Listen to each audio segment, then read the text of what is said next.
praise God at makakapag-live naman po tayo at makakapag-share mga kapatid kong Katoliko. And salamat sa Diyos. So bago po tayo magpatuloy sa ngalan ng anak ng Diyos, Espiritu Santo. Amen. So mga kapatid kong Katoliko, kung saan man po kayo naroon, dalangin ko po na lagi po kayong iingatan ng ating mahal na Diyos. Amen. At lalong-lalo na po yung mga mahal po natin ng mga OFW dyan, no? Please, lagi po natin silang pag-pray kasi para lagi po silang nasa maayos, no? Doon sa kanilang mga lugar. Amen? And mag-share po ulit ako sa inyo, mga kapatid kong Katoliko. Ito po ang tanong, sino po ba ang binigyan ng kapangyarihan ng Diyos para magpahayag ng magandang salita ng Diyos o magpahayag ng magandang balita? So yan po ang pag-uusapan po natin, mga kapatid. And ito po yung mga patunay o mga talata na talagang ito po yung proof natin na kung sino po talaga yung totoong binigyan ng kapangyarihan ng Diyos na magpahayag ng salita ng Diyos. Amen. Ito po mga kapatid, share ko po sa inyo.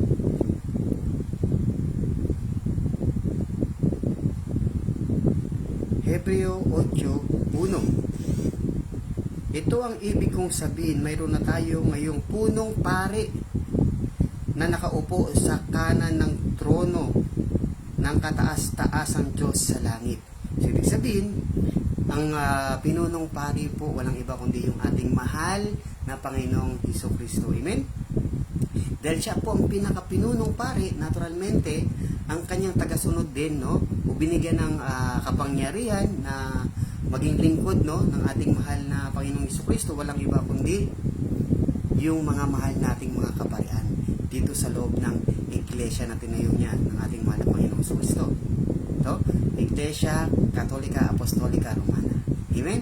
Kaya napakasaya po natin mga kapatid kong Katoliko dahil mga mahal po na ating kaparian ang binigyan po ng kapangyarihan para magpahayag ng salita ng Diyos. Amen? Bakit ko po nasabi? Kasi mga kapatid, dahil po pinunong pari yung ating mahal na Panginoong Jesucristo, syempre ang dapat niyang tagasunod din talaga is yung mga pari. Amen? Magbibigay po ako sa inyo ng example, mga kapatid. For example, yung mataas na ranggo na sundalo, no? Sundalo, mataas na ranggo. Syempre mga kapatid, hindi naman po pwede na yung mga tauhan niya o yung mga tagasunod niya ay mga barangay tanod. Mali naman po yun. So dahil po sundalo po yun, naturalmente ang tagasunod po ng mataas na ranggo na sundalo ay mga sundalo din. Tama po ba? So wag po tayo malito, kaya binibigyan ko po kayo ng example, mga kapatid, para hindi po tayo malito. Dahil yung ating pinunong pare ay ating mahal na Panginoong Jesucristo, kaya pare din po ang binigyan niya ng kapangyarihan para mag-share po ng salita ng Diyos o magandang balita. Amen? So, yun po, no? Yung talata na i-share ko po sa inyo, Hebreo 8:1. Ito po, mga kapatid.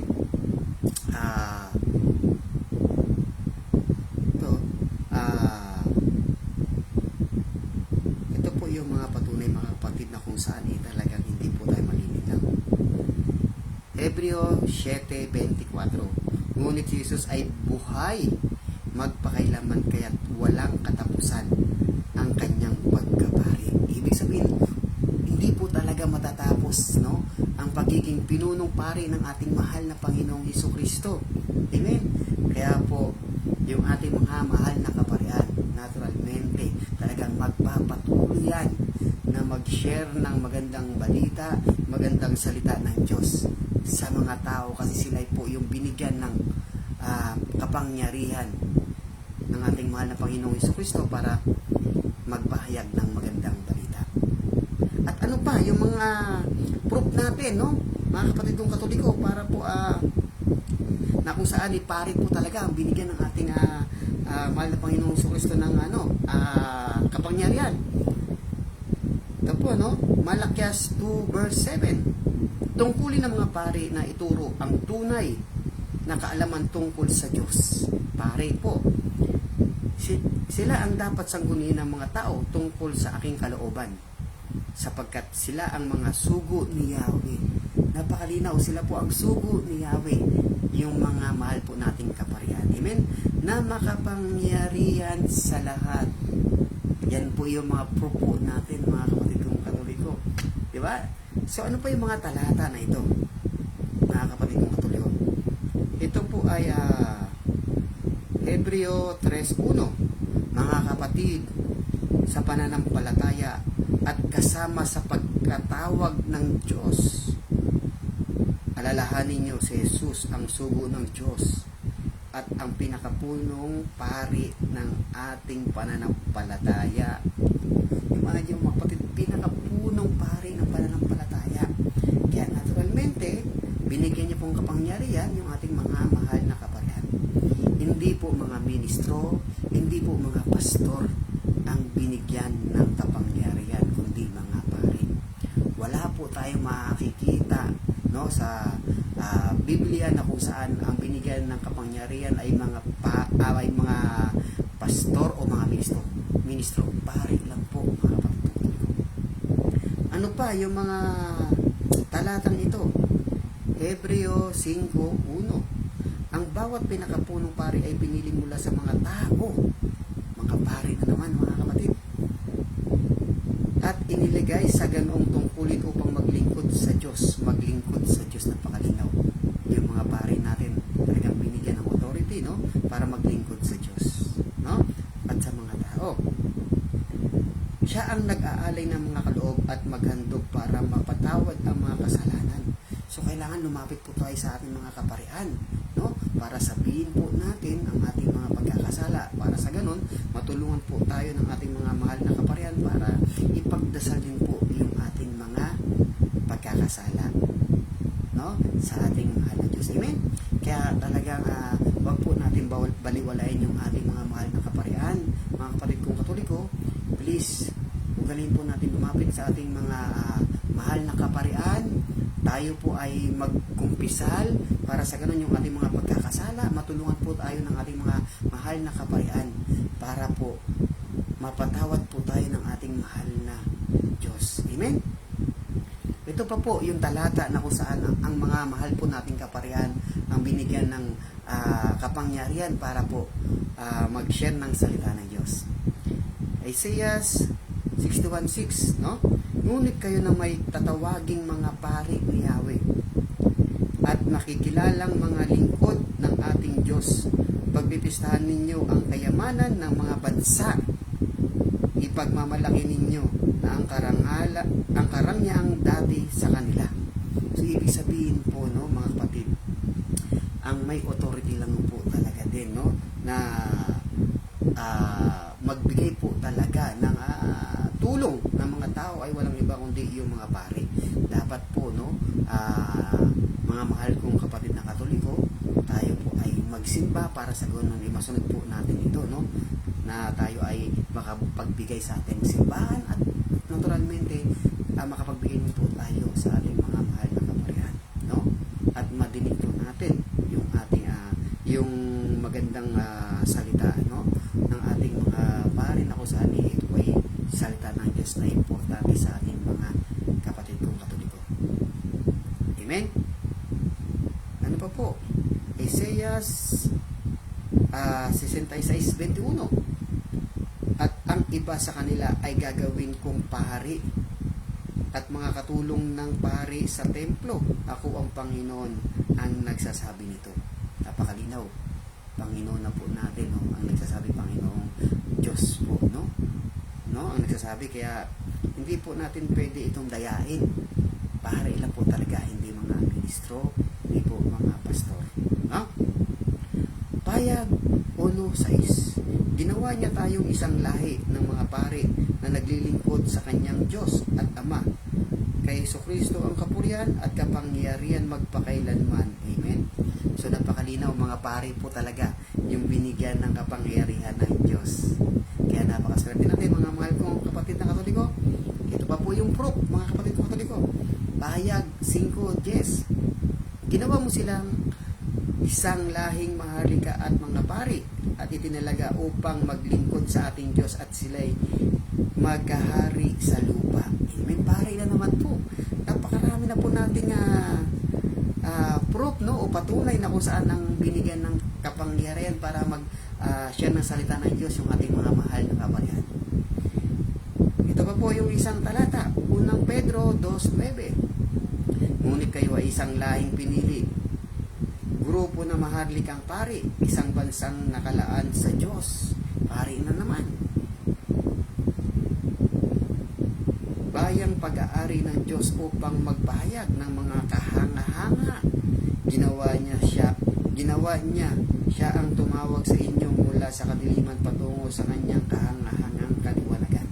So yung mga mahal po nating kaparian, actually po talagang kahanga-hanga po talaga yan. Bakit po? Kasi pag lumapit po tayo sa ating mga kaparian, talagang sila po ay binigyan po dahil sila po ay binigyan ng kapangyarihan ng Diyos. Kapag tayo po ay nagkukumpisal, talagang tinutulungan po tayo ng ating mga mahal na kaparian. And yung mga may karamdaman po, no, talagang pag nilapit po natin yan sa ating mga mahal na kaparian, talagang sobrang natutulungan po sila para po sa ganun ay mawala ang kanilang mga karamdaman, no, sa pamamagitan po ng ating mga mahal na kaparian, no.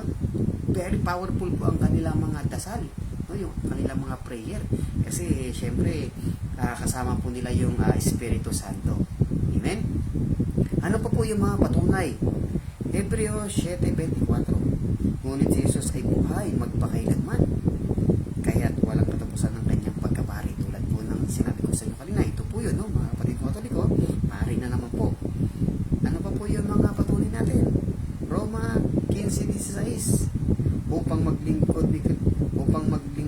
lingkod ni Kristo Jesus bilang pari sa mga hintil, ipinangaral ko sa kanila ang magandang balita ng Diyos, upang sila'y maging handog, nakalugod-lugod sa Kanya dahil sila ay ginawang banal ng Espiritu Santo. So mga pari na naman po, no? Pari na naman, no? Ano pa? Unang Pedro 2:5. Tulad ng mga batong buhay, maging bahagi kayo ng isang templong espiritual bilang mga paring. Mga pari na naman po. Itinalaga para sa Diyos. Mag-alay kayo sa Diyos ng mga handog na espiritual na kalugod-lugod sa Kanya alang-alang kay Jesucristo. So yung mga mahal po nating kaparian, sila po ay talagang patuloy na nagdadarasal, no, at nagbibigay ng mga spiritual, no, na mga powerful na mga salita ng Diyos, no, na kung saan ito po ay makakatulong sa atin na mga tao na tagapakinig po, no, sa ating mga mahal na kaparian. Amen. Ano pa? So sobrang dami po, no, na mga talata, na mga patunay na kung saan mga mahal po nating kaparian ang binigyan ng kapangyarihan para magpahayag ng salita ng Diyos. Amen? Kaya very powerful ng ating mga mahal na kaparian compare dyan sa mga pastor, sa mga ministro, no, nila. Kasi hindi naman sila binigyan ng authority. Wala kang makikita sa Biblia na kung saan yung ministro o pastor binigyan ng kapangyarihan para po sila ay magpahayag ng salita ng Diyos o magandang balita ng Diyos. Wala po, kundi pare. Kasi syempre, napakalinaw, pinunong pare, sino? Yung ating mahal na Panginoong Jesucristo. Amen? Kaya, mga kapatid kong Katoliko, manatili po tayo, no, bilang isang Katoliko, ipaglaban po natin yung ating tamang pananampalataya bilang Katoliko, na kung saan nandito po tayo sa totoong iglesia na tinayo ng ating mahal na Panginoong Jesucristo. Walang iba kundi Iglesia Katolika Apostolika Romana. Amen? At tinayo po yan, nagsimula po yan sa Jerusalem. Hanggang hanggang sa kumalat na po yan, napunta kung saan saang lugar, kung saan saang bansa. Amen? And very blessed po tayo, even po yung ating mahal na presidente, Katoliko. Karamihan po ng presidente, Katoliko. Talagang God is good po talaga, hindi inayaan ng Diyos na kung saan ang maging presidente po natin ibang sekta. Katoliko lang po talaga. Amen? Kaya dapat po natin ipagpasalamat yan. And patuloy po tayong magdarasal na kung saan dapat po ang mamumuno po lagi sa ating bansa, walang iba kundi yung syempre yung mga kapatid din natin sa pananampalataya, no? Dapat Katoliko rin. Amen po ba? So, yun po ng mga kapatid, no? Nakita nyo naman na talagang pari po talaga ang binigyan ng kapangyarihan, no? Ng ating mahal na Diyos. So, napakalinaw po mga kapatid na yung mga talata na ibinigay ko po o ibinahagi ko po sa inyo mga kapatid, no? At yun po sana ay ating panghawakan, yung mga talata na yan, at yan din po ang ating i-share dun sa mga ibang sekta na kung saan pilit po tayo, no, inililigaw, pilit po tayo pinupuison yung ating isipan na kung saan yung maling sekta nila ay magiging tama sa atin. Kasi nga siyempre, kaya lang nagiging tama yung maling unawa nila o maling aral nila sa mga kapatid natin at sa ibang kapatid natin na Katoliko, kasi hindi po nila alam yung tamang aral po natin dito sa Katoliko. So, kaya po tayo nag-share ng tamang aral po natin sa Katoliko at nagkakaroon kaya tayo nag-share dahil din po magkaroon po tayo ng idea sa ating tamang pananampalataya bilang totoong Kristiyano dito sa Katoliko. Amen? Kaya mga kapatid kong Katoliko, please, ipagtanggol po natin ang ating totoong pananampalataya, tamang pananampalataya bilang isang Katoliko at totoong Kristiyano. Amen? At ang gusto po ng ating mahal na Diyos ay manatili po tayo bilang isang Katoliko, bilang totoong tagapaglingkod niya dito po sa totoong iglesia na tinayo niya. Iglesia Katolika Apostolika Romana. Amen? Kahit i-search po natin yan sa Google, who founded the Catholic Church, lalabas Jesus Christ. The rest, no? Kapag yan ay ni-research mo, hindi po Jesus Christ ang lalabas. Tao lang po ang kanilang founder. And ito po, no, patunay. I-search po natin dito sa Google, no, mga kapatid kong Katoliko, para po marinig niyo po talaga, no? Ito po, no, tanungin ko po si Google. Google, who founded the Catholic Church?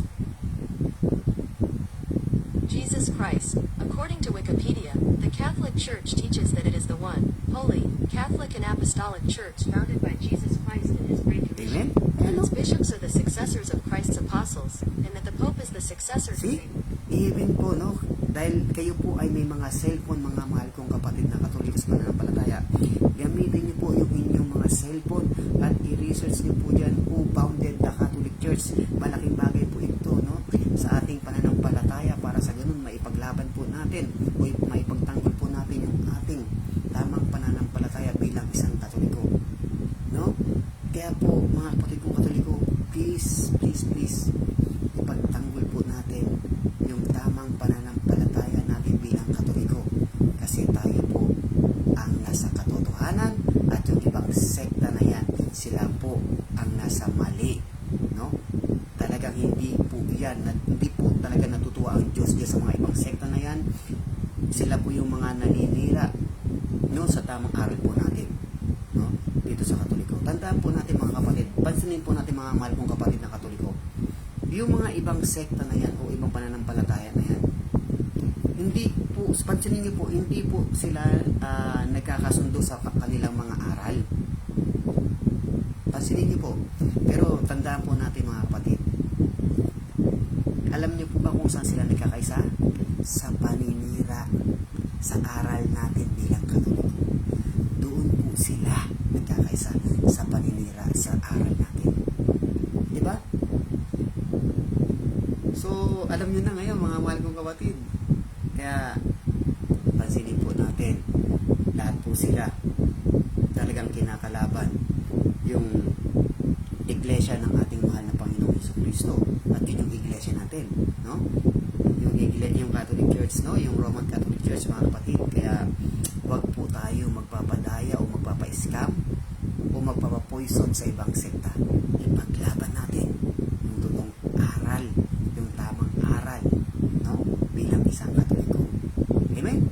Kaya patuloy po tayo magsasaliksik, patuloy po tayo makinig, no? Sa mga CFD, sa mga Catholic Faith Defender, at mga ibang kapatid natin na mga Katoliko, na kung saan nagsasaliksik din sila, at para po makapagpahayag din, at syempre ma-share din po, no, sa inyo na mga mahal kong Katoliko, no?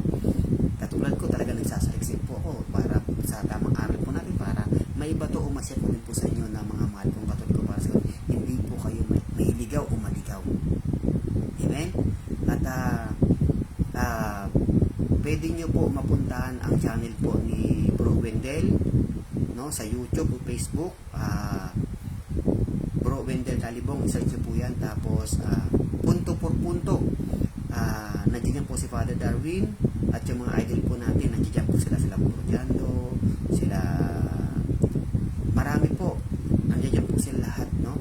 Sila po John Ray, sila Bro Angel, sila Bro Romel, no? At marami pa po yung mga sila Bro Cabornok, sila Bro Gabriel, no? Sila Just MK, no? Yan, mga CFD yan. Talagang very very effective at powerful talaga kung mag-share yan sa tamang aral po natin sa Katoliko, mga kapatid ko, Katoliko. And of course, si Father Darwin Gitgano po ay talagang sobrang dami na po niya talaga natulungan ng mga taong may karamdaman, and sa aral din po natin, no, dito sa Katoliko. And syempre, kaya naman po nakapagpagaling si Father Darwin dahil syempre sa Spirit, no, sa Holy Spirit, sa Espiritu Santo na ipinagkakulog sa kanya ng mahal nating Diyos. Amen? Kaya po mga kapatid ko Katoliko, patuloy po tayo mag-aral sa tamang aral natin sa dito sa iglesia natin ng ating mahal Panginoon Kristo. No? Kaya mga kapatid ko Katoliko, please ipagtanggol po natin yung ating mahal na simbahan at yung ating tamang pananampalataya. And of course, please patuloy po tayo magsimba para hindi po tayo nagkakasala, and please patuloy po tayo mag-rosary para sa ganon mas patatagin pa po natin, mas mapapatatag pa po yung ating pananampalataya, no? Bilang isang Katoliko, at siyempre sa ating mahal na Diyos. Yung rosary po ay talagang malaking bagay po yan sa atin ng mga Katoliko, para mailayo po tayo sa mga bad spirit na yan, lalo na sa mga ibang sekta na mga scammer, sa mga ibang sekta na mumuison, no, sa mga kapatid natin na Katoliko, na kung saan hindi po nila alam yung ating tamang aral. Kaya huwag po tayo maniwala sa ibang sekta, kasi yan ay mga scammer, no? Huwag tayo magpapa-scam sa mga ibang sekta na yan, mga kapatid kong Katoliko. Amen? Manatili po tayo bilang isang Katoliko, ipaglaban po natin ang ating tamang pananampalataya dito sa totoong iglesia na tiniyan ng ating mahal na Panginoong Jesucristo. Amen po ba? So, hanggang dito na lang mga kapatid kong Katoliko, and big shout out po sa lahat ng mga kapatid kong Katoliko na kung saan lagi po kayong mag-iingat, and prayer ko rin po na patuloy po kayo biyaan ng ating mahal na Panginoong Jesucristo and ng ating mahal na Diyos Ama, no, siksik-liklik at umaapaw. Amen? So, ingat po tayo lagi, lalong-lalo na yung mga mahal po natin ng mga OFW. Ingat po kayo lagi dyan, and ugaling nyo po magdasal. And of course, prayer din po natin na kung saan yung mga mahal po natin na mga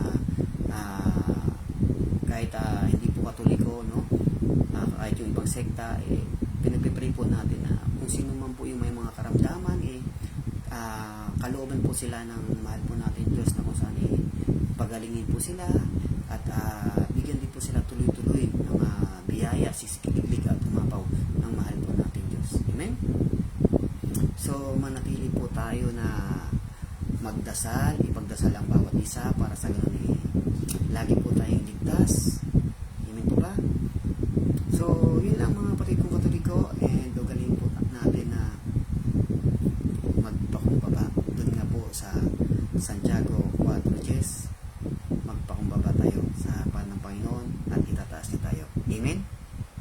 Yun po ang gusto niya po sa ating lahat ng mga tao. Always magpakumbaba at magmahalan po tayo. Tandaan po natin, kailangan pag-ibig ang sentro natin. Pag-ibig. Para sa ganun, always po tayong safe at wala po tayong problema. No? Amen po ba? So yun lang mga kapatid kong Katoliko. Ingat po tayo lagi, and